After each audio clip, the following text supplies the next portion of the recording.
देखिए, आज की टॉपिक है किशोरावस्था में शारीरिक विकास।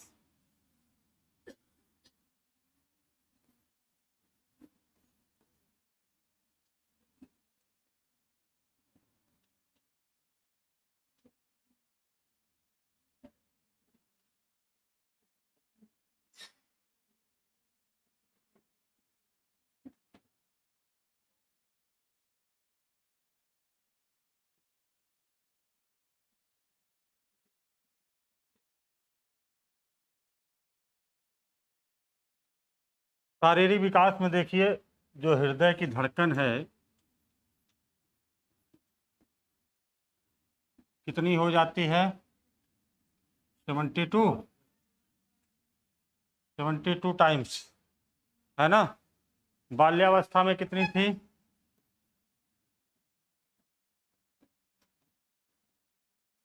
बाल्यावस्था में बोलो जी,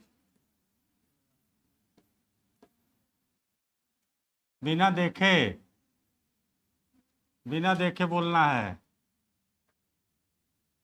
पलटना किसी को नहीं है। चलिए, हड्डियां कितनी हैं?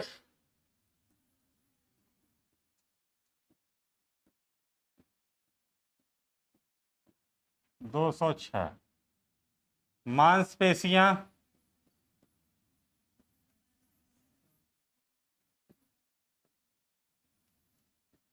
यहाँ पर 65% विकसित हो जाती है, ठीक है, 65%, है ना।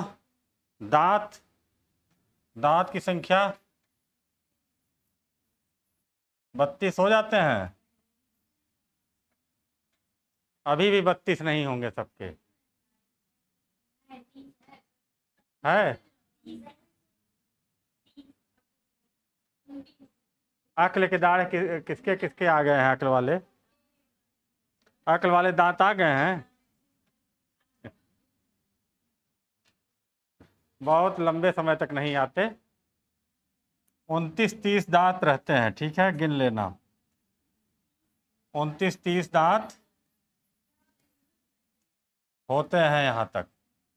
वैसे 30 रहते हैं, 30 है ना, 30 दांत।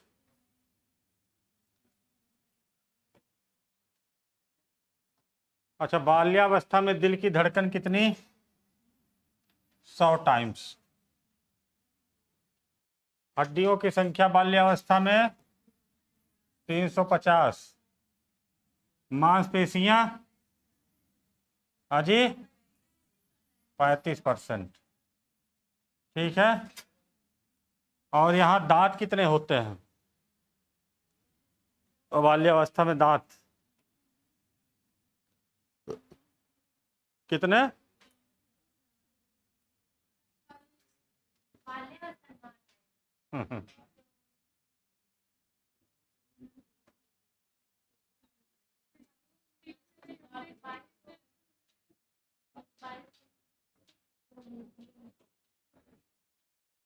कितने दांत होते हैं भाई? नहीं पता? 15-16। बाल्यावस्था में कुल दांत 15-16, ठीक है। चलिए, ये दांतों की संख्या सब में अलग अलग होती है, किसी में 29, किसी में 30, किसी में 28 और किसी में 27 भी होते हैं। समझ में आया? इतने दांत पाए जाते हैं। 4 दांत जो होते हैं उनको हम लोग बोलते हैं बुद्धि वाले दांत। क्या बोलते हैं? बुद्धि वाले दांत। इसी को प्राज्ञ दांत भी बोलते हैं, प्राज्ञ दांत। याद रखना, आया हुआ है प्राज्ञ, ठीक है। इसी को अक्ल दाढ़ बोलते हैं, अक्ल दाढ़, अक्ल की दांत। समझ में आया? तो मतलब ये दांत जब आएंगे तब जाके आपके बुद्धि वाले दांत, बुद्धि जब हो जाएगी तो दांत आएंगे। ये नाम लिख लीजिए, हाँ। बुद्धि होगी तो दांत आ जाएंगे। पहले बुद्धि आएगी फिर दांत आएंगे।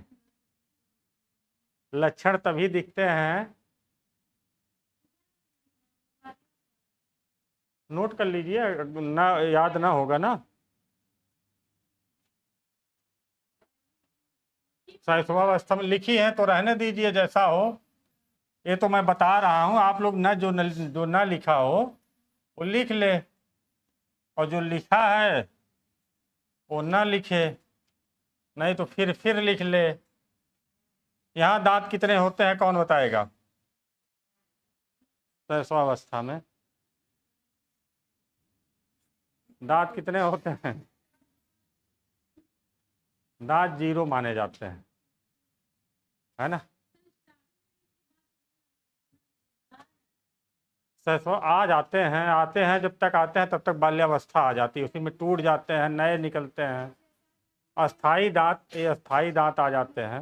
ये दूध वाले दांत अलग होते हैं जो टूट जाते हैं। अस्थाई दांत एक बार निकलता है, ठीक है। उसके सब डिटेल में लिखे हो आप शैशवावस्था में। ये एक समरी है, समझ रहे हैं।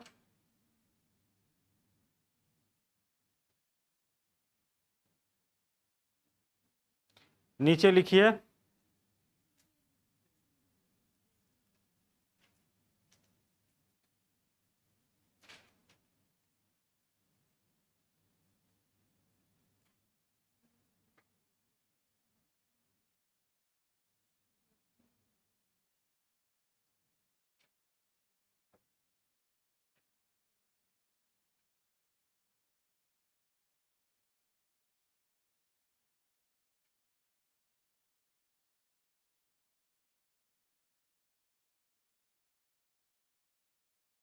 लिखाएं। किशोरावस्था में,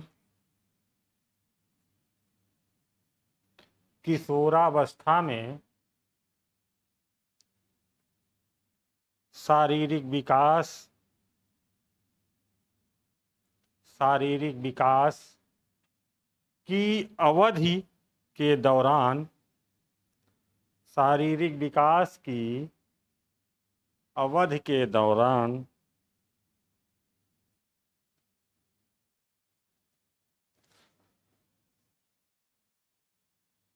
हड्डियां और मांसपेशियां, हड्डियां और मांसपेशियां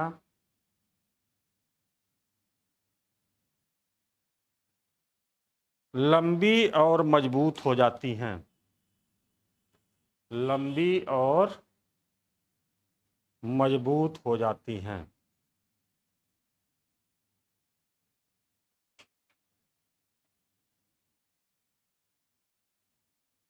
जिससे किशोर, जिससे किशोर ऐसे काम कर पाते हैं, ऐसे काम कर पाते हैं जो वे बचपन में नहीं कर पाते थे, जो वे बचपन में नहीं कर पाते थे। जिससे किशोर ऐसे काम कर पाते हैं जो वे बचपन में नहीं कर पाते थे। जैसे भारी सामान उठाना, भारी सामान उठाना,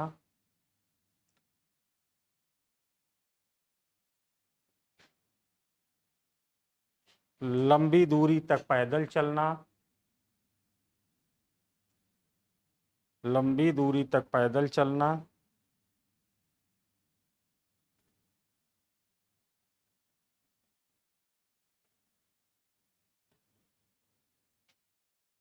आदि।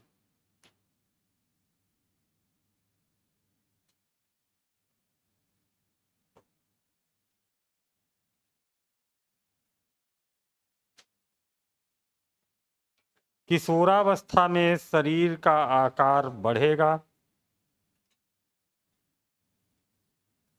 किशोरावस्था में शरीर का आकार बढ़ेगा।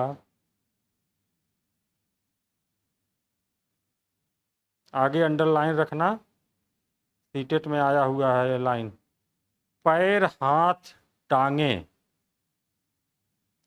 पैर, हाथ, टांगे, पैर, टांगे, हाँ टांगे, शरीर के बाकी हिस्सों की तुलना में तेजी से बढ़ेंगे। शरीर के बाकी हिस्सों की तुलना में तेजी से बढ़ेंगे, तेजी से बढ़ेंगे। हेलो, हाँ हेलो, आवाज बताओ, बोलो।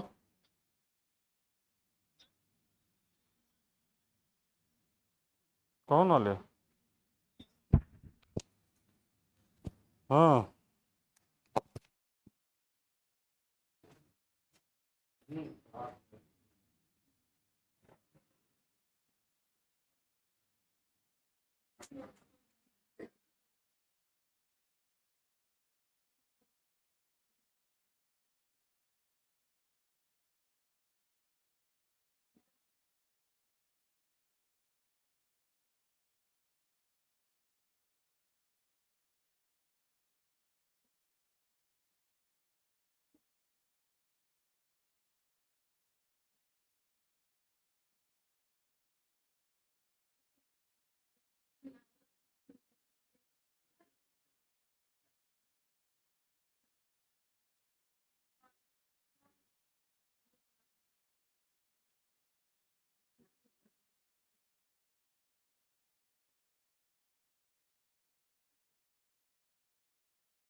क्या लिखे हैं?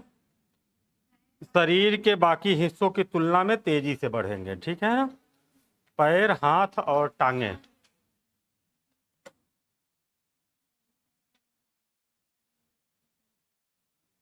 इससे किशोर, इससे किशोर लड़की को, स्पेशली लड़की, इससे किशोर लड़की को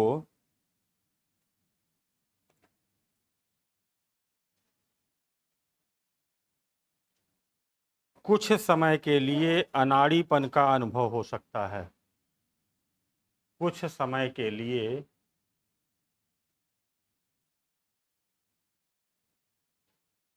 अनाड़ीपन का अनुभव हो सकता है।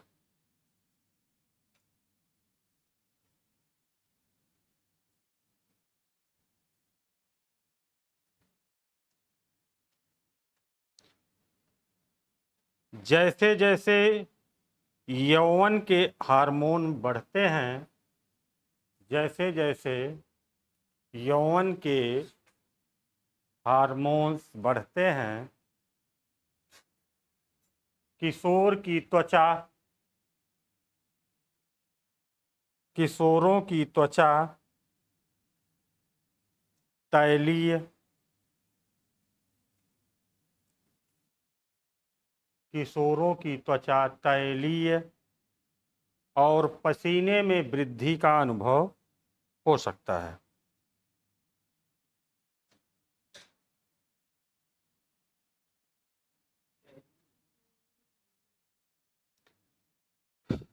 त्वचा तैलीय और पसीने में वृद्धि का अनुभव हो सकता है। ठीक है, ये पता है आप लोगों को, पुरुषों में महिलाओं की तुलना में ज़्यादा पसीना होता है, पता है कि नहीं? अधिक पसीना होता है। चलिए, किशोरावस्था में पीयूष ग्रंथि, नहीं नहीं, उसी के नीचे लिखिए, किशोरावस्था में पीयूष ग्रंथि, पीयूष ग्रंथि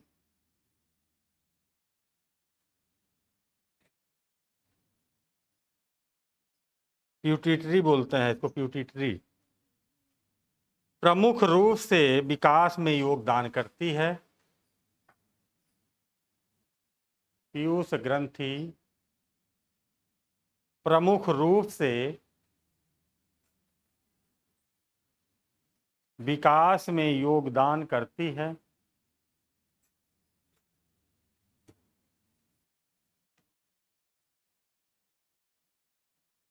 और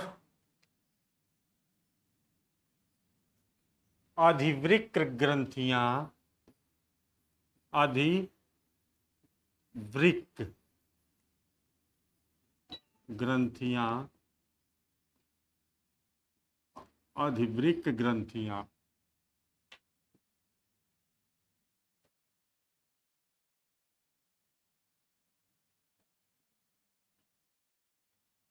और अधिवृक्क ग्रंथियां तथा यौवन ग्रंथियां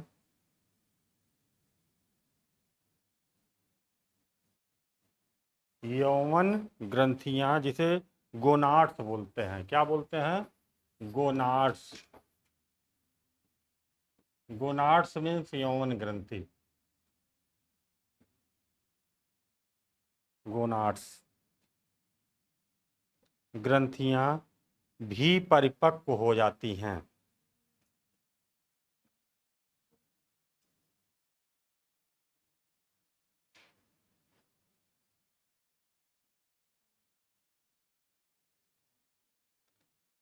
हेडिंग डाल लीजिए, पीयूष ग्रंथि,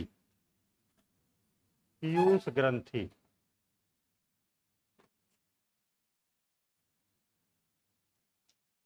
पीयूष ग्रंथि ये है, प्यूटिटरी ग्रंथि। यह ग्रंथि कहाँ पाई जाती है जी? मस्तिष्क में। ठीक है, मस्तिष्क के नीचे की तरफ आधार पर लिख लीजिए, यह ग्रंथि मस्तिष्क के आधार पर स्थित होती है। यह ग्रंथि मस्तिष्क के आधार पर स्थित होती है। मस्तिष्क के आधार पर स्थित होती है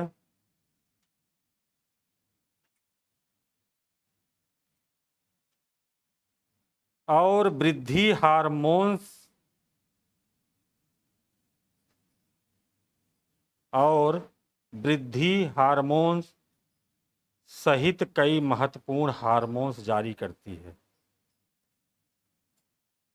और वृद्धि हार्मोन सहित कई महत्वपूर्ण हार्मोन्स जारी करती है। ठीक है, पूछा गया क्वेश्चन है, पूछा जाता है वृद्धि हार्मोन्स कहाँ से स्रावित होता है, तो कहाँ से? पीयूष ग्रंथि से। पीयूष ग्रंथि कहाँ पाई जाती है? मस्तिष्क के आधार पर स्थित होती है, जारी करती है, हार्मोन्स जारी करती है।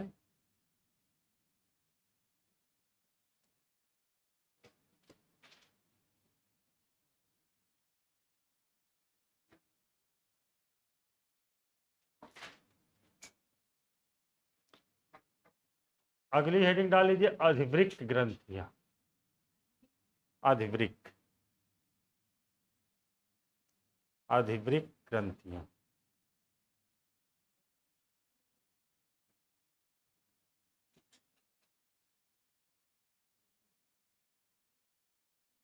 यह ग्रंथि कहाँ पाई जाती है? अधिवृक्क, वृक्क यहाँ है ना, वृक्क वही। मेढक चीर फाड़ किसने किया है? किसी ने चीर फाड़ किया है मेढक का? बायोलॉजी था किसी का? कराया नहीं गया? तो प्राइवेट स्कूल में पढ़ी होंगी।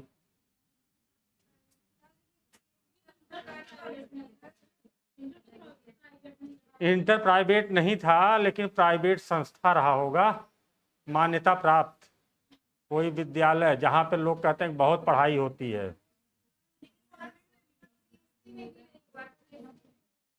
वहाँ पे भी ऐसा कोई कॉलेज पकड़ा होगा। सरकारी कॉलेज। एक्चुअली हाई स्कूल से ही मेढक ओढक सब चिराई फड़ाई होने लगती है बायोलॉजी वालों को। और वो भी विद्यालय जो है सरकारी होना चाहिए, जहाँ पे प्रयोगशाला होगी। प्रयोगशाला तो अच्छी डेवलप प्रयोगशाला किसी अच्छे विद्यालय में होगा, जो जिसके लिए फंड आया होगा। पुराने जितने विद्यालय होंगे, जो सरकारी विद्यालय होंगे पुराने, उसमें सब जगह प्रयोगशालाएं हैं। उसमें पढ़ने वाले बच्चे मेढक केचुआ ये सब चीर फाड़ करते हैं। अब भी कराते हैं, है ना। हाई स्कूल से चीर फाड़। अब सोचो उसके बाद भी अगर साइंस ना लो, हाई स्कूल से चीर फाड़ कर लो, कितना अच्छा है।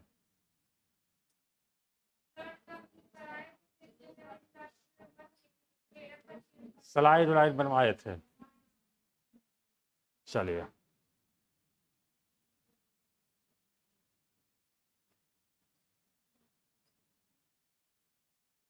अधिवृक्क ग्रंथियां। ये ग्रंथियां, ये ग्रंथियां स्टेरॉयड हार्मोन, स्टेरॉयड,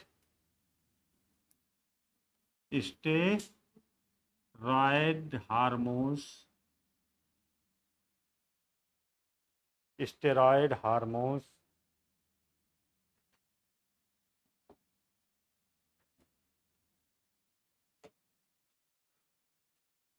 का उत्पादन करती हैं। स्टेरॉयड हार्मोन्स का उत्पादन करती हैं।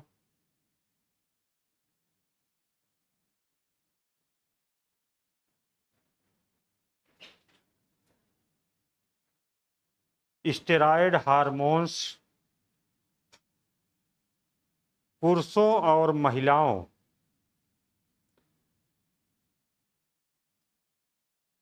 पुरुषों और महिलाओं दोनों के यौवन विकास के लिए आवश्यक हैं स्टेरॉयड हार्मोन्स।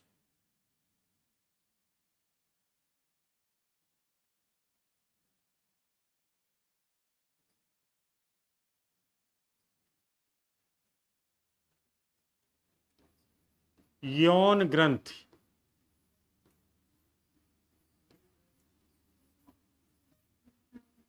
यौन ग्रंथि, ये ग्रंथियां, हाँ जी, अभी आपने लिखा पीयूष ग्रंथि, अधिवृक्क ग्रंथि, उसके बाद आप लिखिए यौन ग्रंथि, है ना। यौन ग्रंथि, ये ग्रंथियां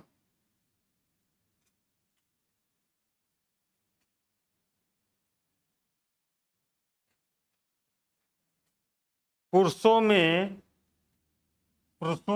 वृषण तथा महिलाओं में अंडाशय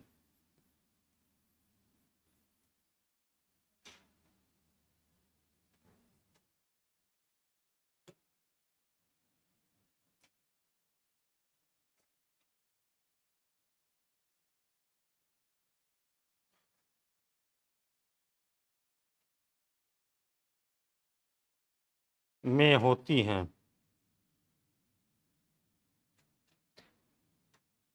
ए ए टेस्टोस्टेरोन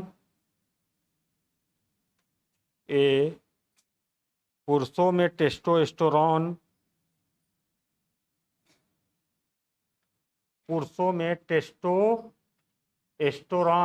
लिख दें, टेस्टोस्टेरोन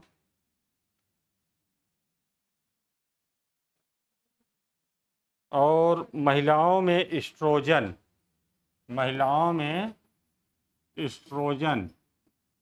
ये दोनों हार्मोन याद रखना जी, बहुत इंपॉर्टेंट है।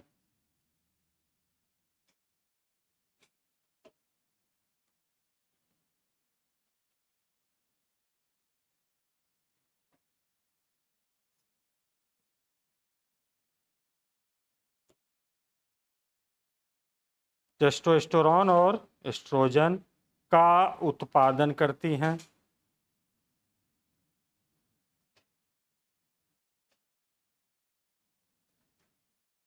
जो यौन विकास और प्रजनन क्षमता में योगदान करते हैं। जो यौन विकास और प्रजनन क्षमता में योगदान करते हैं।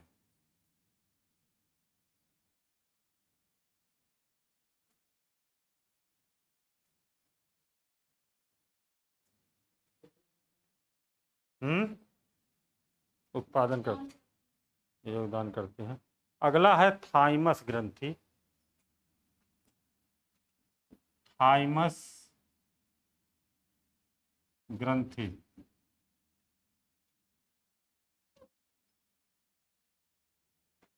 थाइमस ग्रंथि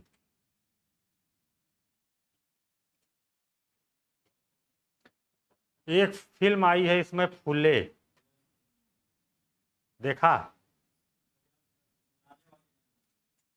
अच्छा, प्रयास जारी है, अच्छी मूवी है।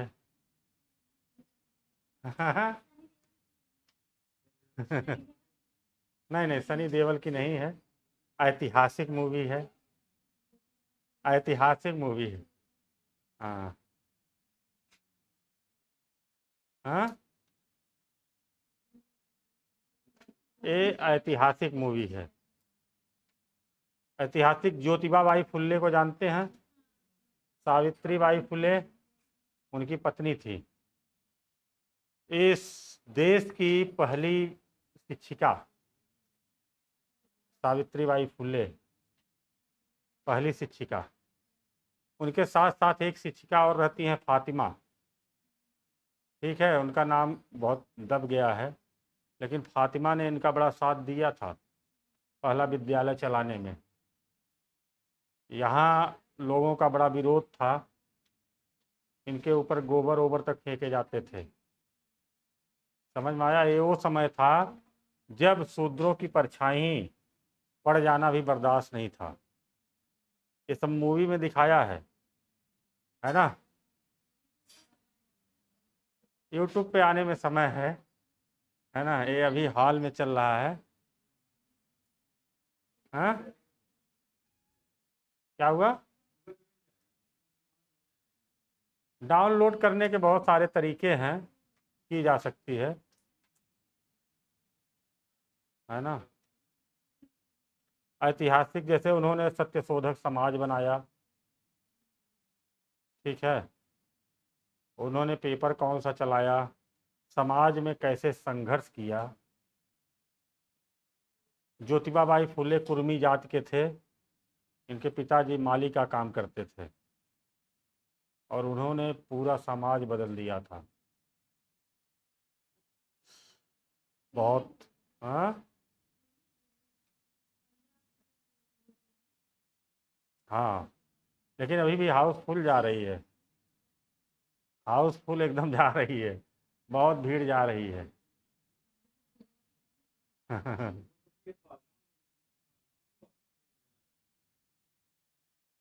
पहलगाम आतंकवादी हमला।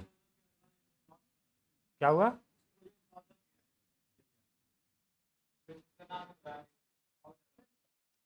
उसकी वजह से क्या है, इसका विरोध विरोध बहुत ज़्यादा हुआ है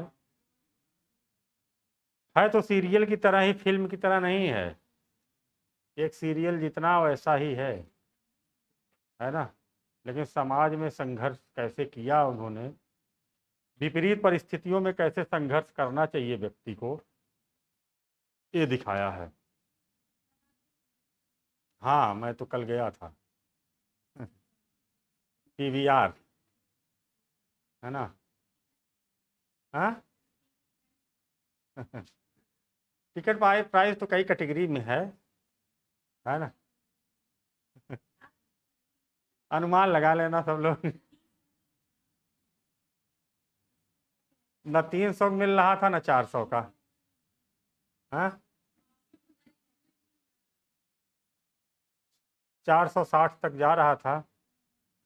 सही बताई है 300, लेकिन 300 बढ़ा बढ़ा के है, थोड़ा थोड़ा बढ़ा बढ़ा के ना। कैटेगरी उसकी 3 कैटेगरी है। तो टिकट ऑनलाइन हो जाता है, यहीं रूम बैठे हो जाता है। तो अब टिकट लो भी तो आम जनता में नहीं बैठ सकते, ऊपर ही बैठना पड़ता है। समझ में आया? तो उसमें आपको हाई पेड तो करना ही है ना। सोच हमेशा ऊंची होनी ही चाहिए। समझ में आया? चलिए।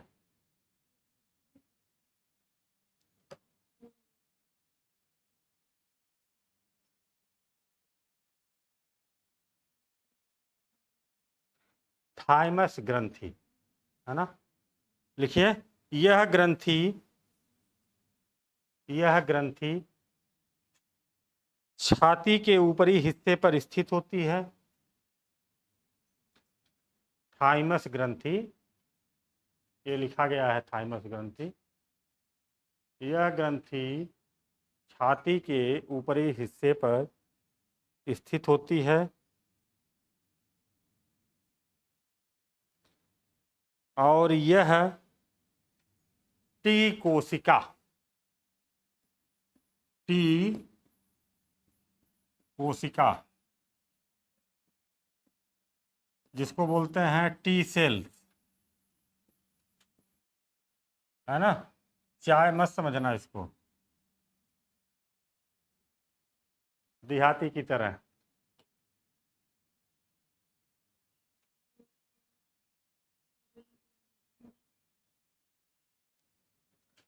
टी सेल्स का उत्पादन करती है।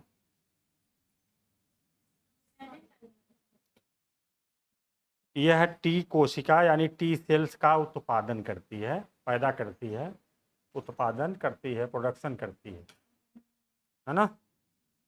उत्पादन करती है, जो प्रतिरक्षा प्रणाली, जो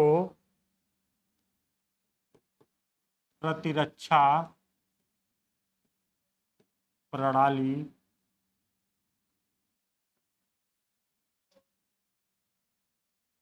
जो प्रतिरक्षा प्रणाली का एक महत्वपूर्ण हिस्सा है।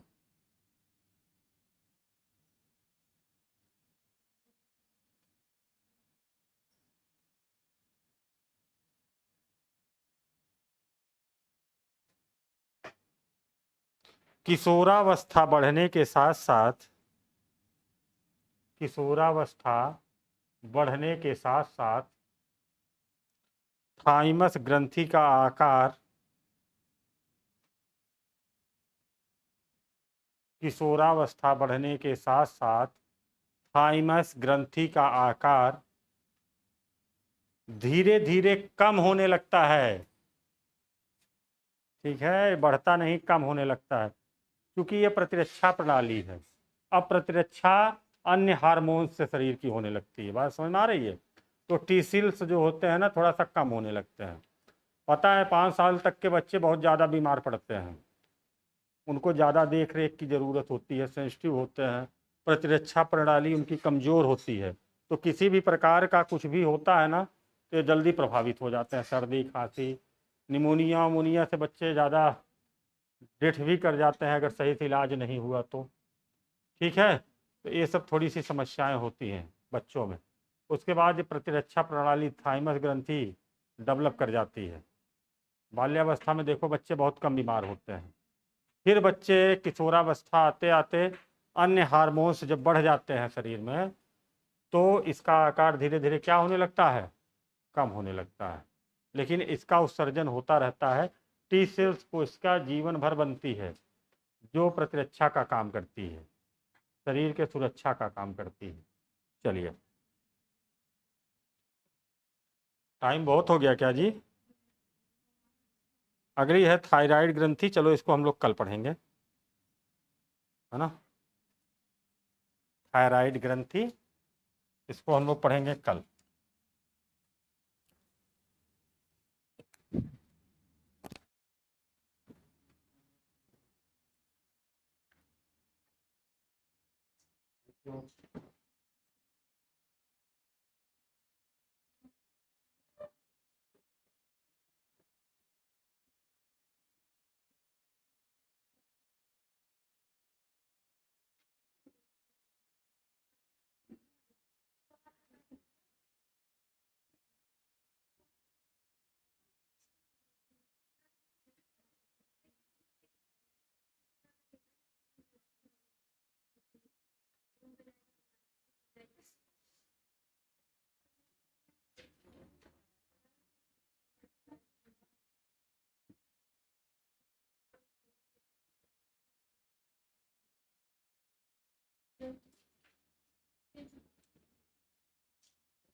ठीक है एकदम।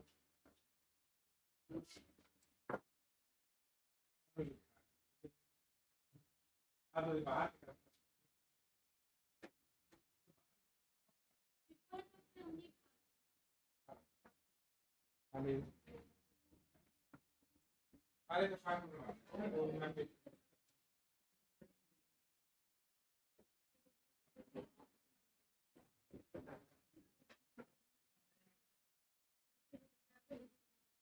तो मैंने कुछ बनाया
चाहिए